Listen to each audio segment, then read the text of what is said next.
Bismillah Ustaz. Izin bertanya Ustaz terkait dalam bulan Ramadan ini Ustaz, ada yang mengambil atau istilahnya kan fikihnya ada rukhsah Ustaz ya. Dan di beberapa kasus ada yang nggak mau ngambil rukhsah Ustaz. Artinya misalkan ketika dia bersafar mungkin dengan jarak yang sudah ditentukan tadi yang sudah boleh untuk mengambil rukhsah, tapi mungkin dia merasa kuat gitu kan, nggak apa-apa saya puasa aja dari ini. Nah ini pertama mungkin apakah bagaimana mungkin bisa diperjelas kedudukan rukhsah itu seperti apa, dan kemudian bagaimana posisinya ini, apakah memang dia harus mengambil rukhsah, dan bagaimana sebaiknya yang dilakukan saat ketika mendapatkan kemudahan rukhsah Ustaz. Masya Allah, barakallahu fiik. Jadi kalau kita ingin menelaah dan membahas tentang permasalahan rukhsah, terutama pada pembahasan puasa ini, dan Allah Subhanahu wa taala memberikan rukhsah, itu banyak sekali para ulama berbeda pendapat. Kalau kita ingin membaca bagaimana argumen-argumen mereka pada yang mana yang lebih utama, seperti itu.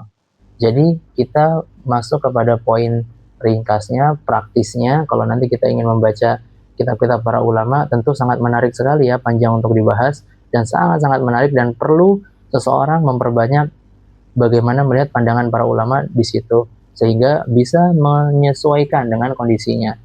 Namun praktisnya adalah dalam semua ibadah, dalam seluruh amaliyah, seseorang itu memiliki keutamaan, memiliki hukum yang sesuai, bergantung pada apa yang ada dalam apa yang kondisi itu melekat pada hamba tersebut. Seseorang mampu sholat, ya, dirinya mampu sholat untuk berdiri, maka dia wajib berdiri. Ketika dia tidak mampu berdiri, maka dia duduk. Ketika memang duduk itu menjadi satu hal yang menjamin maslahat dia dalam sholat, maka mungkin bisa sampai derajat dia wajibnya memang duduk. Begitupun misalnya dalam berpuasa, seseorang melihat dirinya, ketika dirinya itu mampu ya untuk berpuasa, maka silahkan berpuasa. Ketika seseorang melihat dirinya tidak mampu berpuasa, ya maka seseorang tersebut silahkan berbuka.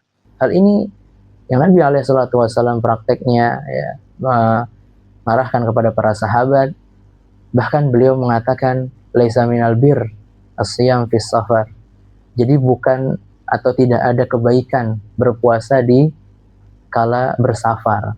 Ini makanya terjadi perbedaan pendapat antara para ulama. Namun menariknya, setelah itu Nabi SAW tetap berpuasa. Ya, sebelumnya Nabi SAW mencontohkan mana air, ya, sehingga beliau ambil air kemudian berminum, ya, melakukan tindakan membatalkan puasa, minum. Kemudian para sahabat yang lain melihat itu tidak segan-segan lagi untuk minum, namun kemudian menjalankan ibadah puasa lagi di hari berikutnya.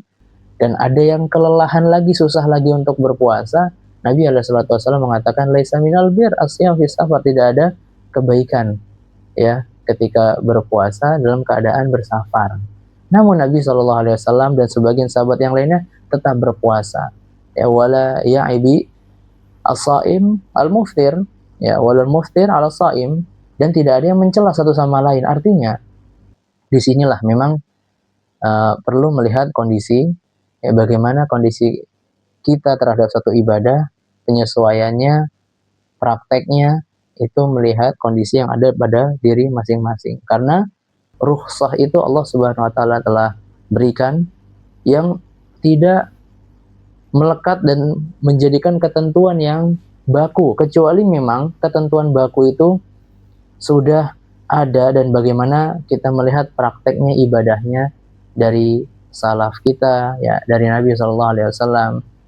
Ya, kalau memangnya dijelaskan tentang ketentuan itu baku, ya, seperti harus seperti ini mengambil rukhsah, yang lebih utamanya mengambil rukhsah, yang ini menyesuaikan, maka praktisnya adalah kita melihat prakteknya para salafus saleh dalam menjalankan ibadah yang diarahkan oleh Nabi SAW.